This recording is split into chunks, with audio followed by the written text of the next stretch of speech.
The night was so still, it felt like the world was holding its breath.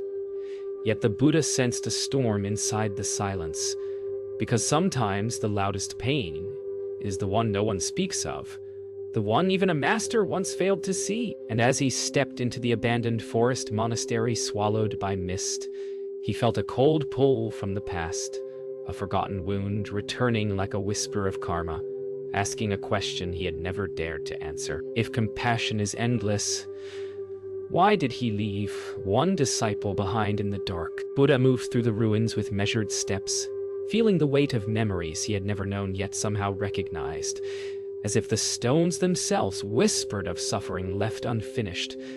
And the deeper he walked, the heavier the air became, carrying not fear but a strange sorrow that seemed to wait for him, like an old friend long forgotten. A villager approached from the shadows, trembling as he bowed low, warning Buddha that a cursed voice had been crying through the nights, a voice not quite human yet not unfamiliar.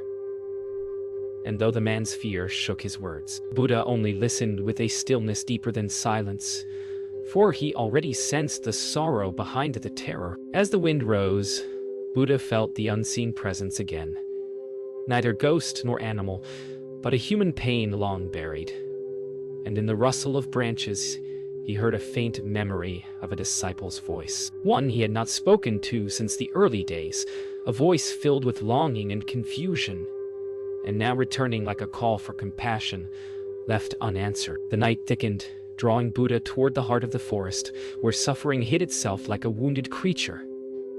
And then, just as the wind fell silent, a whisper shaped by pain and memory drifted through the dark.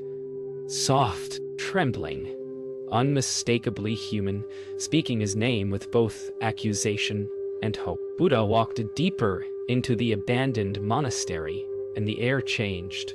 No longer the silence of empty halls, but the silence of someone hiding, someone breathing, someone afraid.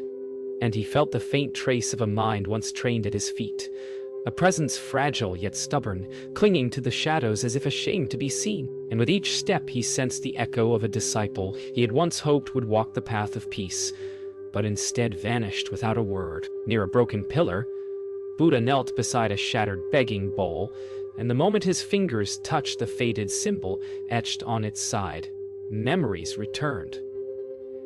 The early days of wandering, the young disciple eager to learn, the sudden distance in his eyes before he disappeared, and Buddha felt the sting of a teacher's quiet regret.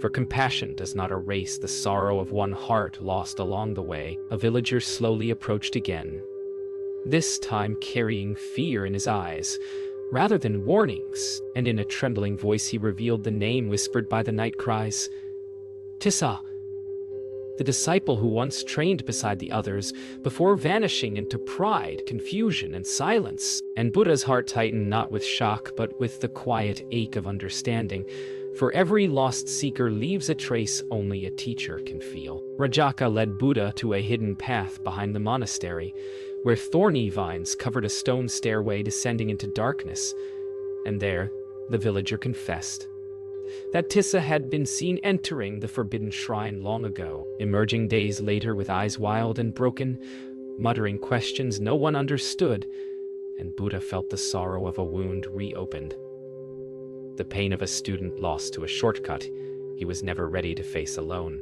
As Buddha stepped into the mouth of the forbidden shrine, the air thickened with the weight of forgotten choices, and though the entrance yawned like a wound waiting to speak, he did not hesitate. For the darkness ahead was not a threat but a promise to face the suffering of the disciple who had vanished into silence, and perhaps the part of himself he had left behind. The deeper Buddha walked into the shrine, the more the darkness seemed to breathe, and then a soft footstep echoed behind him, not hostile, not afraid, but carrying years of hidden sorrow.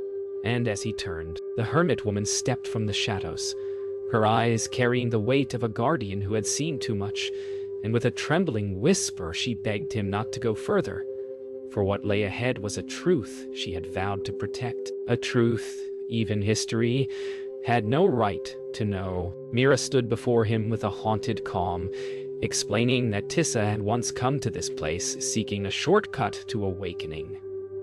A dangerous meditation known only through rumor, a path meant for minds forged through years of discipline, not for a heart torn by doubt. And as she spoke, her voice trembled not from fear of the darkness, but from the memory of watching Tissa's spirit fracture under the weight of visions he could not control. She told him how Tissa had sat alone for days, diving into memories not his own. Past lives, fears, faces blurred by karma, and how his mind cracked under the flood of visions until he could no longer trust what was real, whispering questions that twisted into nightmares, and though Mira tried to guide him back, he sank deeper into the shadows, believing even Buddha had abandoned him to a suffering no one could describe. With a voice that carried years of guilt, Mira confessed that she had kept Tissa hidden to protect him from villagers who feared his screams, hoping time would heal what the visions broke. Yet, knowing deep inside that only the teacher he once loved could reach him now. And as Buddha listened, he felt no anger. Only the deep, quiet sorrow of knowing that a disciple's collapse was not a failure of the student alone, but the shared burden of every path walked together. Before Buddha could speak, a sudden scream tore through the shrine, a raw cry filled with fear, memory, and madness. And Mira's face drained of color as she whispered that Tissa's nightmares had returned, stronger than before. And without hesitation, Buddha stepped past her toward the cavern's depths, ready to face the disciple he once lost and the question that had broken him long ago. Buddha stepped into the cavern where the air vibrated like a trapped heartbeat, and in the dim glow of scattered candles, he saw the outline of a man curled against the stone, trembling, whispering to ghosts only he could see. And as Buddha drew closer, the broken figure lifted his face, eyes wild, breath shaking, and for a moment the silence felt sharper than any blade, for this was Tissa, the disciple who vanished, now bound not by chains, but by a question that had torn open his mind. Tissa looked at him with a fractured mix of anger and longing, his voice cracking as he accused Buddha of leaving him unprepared, of offering teachings too gentle for a world too cruel, of giving hope without warning of the darkness that lived beneath it. And Buddha listened without retreat, holding the pain as if it were his own, knowing that compassion was not only for the innocent, but also for those who had broken themselves trying to understand the truth. When Tissa's voice finally broke, he whispered the question that had shattered him, the question he had chased through dangerous meditations, the question that clawed at his mind in the darkness. If suffering can end, then why was I born into pain at all? And in that echoing chamber the words hung like a wound open to the air, a question so heavy it seemed to dim the candles themselves, a question that even Buddha had once struggled to face. Buddha moved closer, placing a gentle hand near Tissa without touching, speaking with a calm that steadied the trembling air, telling him that pain is not punishment, and birth is not a verdict, but a doorway that every being steps through carrying the weight of countless lives, not to suffer endlessly, but to understand, to grow, to awaken. And as his words settled, the cavern seemed to breathe again, the shadows softening as if listening. But before Buddha could guide him further, the cavern trembled with a deep rumble that sent dust falling from the ceiling, and Mira ran into the chamber with terror in her eyes, shouting that the old stone passages were collapsing. And in that moment Buddha rose with startling calm, urging them both to follow as the darkness shook around them. For compassion was needed now, not in words, but in action. Outside the cave, the sky had turned violent, as if the storm had been waiting for the moment Tissa's truth was spoken. And when Buddha led him into the open air, the wind screamed like a wounded spirit while lightning split the clouds, casting wild shadows across the forest. Villagers gathered in fear, believing the curse had awakened. Yet Buddha stood unmoved, knowing it was not anger from the heavens, but the turbulence of a mind trying to break free from its own darkness. As the storm deepened, Rajaka ran toward them, breathless and frantic, shouting that villagers believed Tissa had cursed the land, and they demanded Buddha stop whatever darkness he had unleashed. Yet Buddha answered only with silence, his stillness calmer than the storm itself. For he knew fear needs no enemy. It creates one. And the only path forward was to face the chaos outside with the same compassion he offered to the storm within. The villagers' panic rippled through the forest like wildfire, and Buddha sat down in the mud without a word, crossing his legs as if the storm were nothing but a passing cloud, and in that stillness, the wind seemed to hesitate. The thunder softened for a heartbeat, and even Tissa, shaking and confused, stared at him with a fragile spark of hope, as if wondering whether peace could really rise in the middle of such chaos. But Tissa's mind, overwhelmed by visions and guilt, buckled as thunder cracked overhead, and he collapsed to his knees, gripping his head, whispering fragments of past lives that mixed with the storm's roar, and Mira rushed to catch him as his strength gave out. Buddha opened his eyes just long enough to see the young man fading into despair, and with a voice soft as rain on leaves, he called Tissa back, reminding him he was not alone.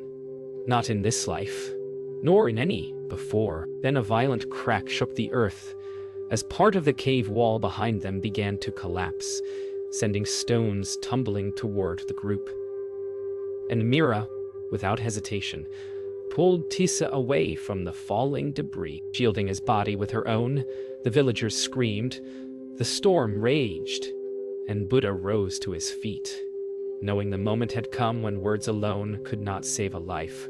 Compassion now required courage. When the storm softened into a trembling drizzle, Buddha knelt beside Tissa, whose breathing came in shallow bursts, as if each inhale fought against memories still clawing at his mind. And with a voice steady as moonlight on water, Buddha guided him into the meditation he once attempted alone, speaking not of doctrines, but of gentleness, of allowing the pain to rise without fear. And slowly, Tissa's shaking eased as the storm inside him began to loosen its grip. For the first time since he entered the shrine, Tissa opened his eyes without panic, and the visions that once tore at him now flickered gently, no longer monsters but memories trying to be understood. And as Buddha explained the steps he should have taken, the ones he had skipped in his desperation for awakening, Tissa listened with the fragile humility of someone finally ready to be guided, ready to see that his suffering was not the end of his path,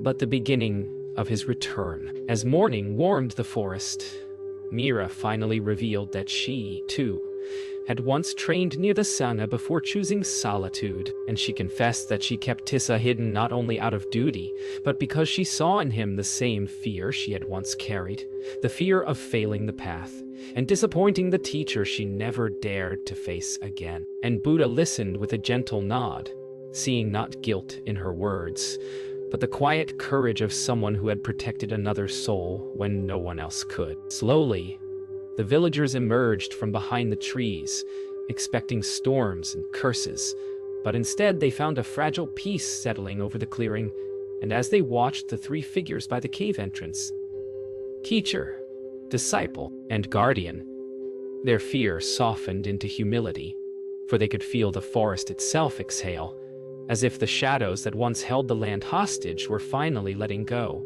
replaced by something gentler, something human. Finally, when Tissa bowed his head to Buddha, it was not the bow of a disciple seeking approval, but the bow of a heart that had tasted darkness and survived. And in that quiet gesture, the forest seemed to breathe with him. The ground damp beneath his knees, and the morning light resting gently on his shoulders, as if the world itself acknowledged his return, not as a failure, but as someone finally ready to walk the path he once tried to run through, alone. As sunlight spread across the forest like a quiet blessing, Buddha asked Tissa to sit with him one final time, and the two remained in stillness, while the world settled around them, teacher and disciple facing the soft glow of morning, and in that calm, Buddha told him gently that true healing would not come from forgetting the past, but from walking forward with eyes open. And Tissa listened with a heart no longer trembling, understanding at last that awakening was not a single moment, but a lifetime of choosing clarity over fear. When the villagers gathered again, they lowered their heads not out of fear, but out of respect, for they had watched a broken soul rise from his own darkness. And as Buddha spoke softly to them, he urged them to replace superstition with kindness, reminding them that fear creates its own demons, while compassion dissolves them. And for the first time in many seasons, the villagers felt the forest lighten, as though the storm that had haunted their nights was finally letting them breathe again. Later, as they prepared to leave the clearing, Mira approached Buddha with quiet steps and bowed, not in worship but in gratitude, and she confessed that she would return to her solitude, not out of fear anymore, but to continue her own practice with a heart finally free of old guilt. And Buddha answered with a gentle nod, honoring her path as deeply as any monk's, for compassion requires no robe, only courage. With the clearing finally quiet, Buddha walked with Tissa to the forest's edge, where the young man paused, unsure of where he belonged, until Buddha told him he did not need to chase enlightenment anymore, only live each day with clarity and kindness, and the path would reveal itself.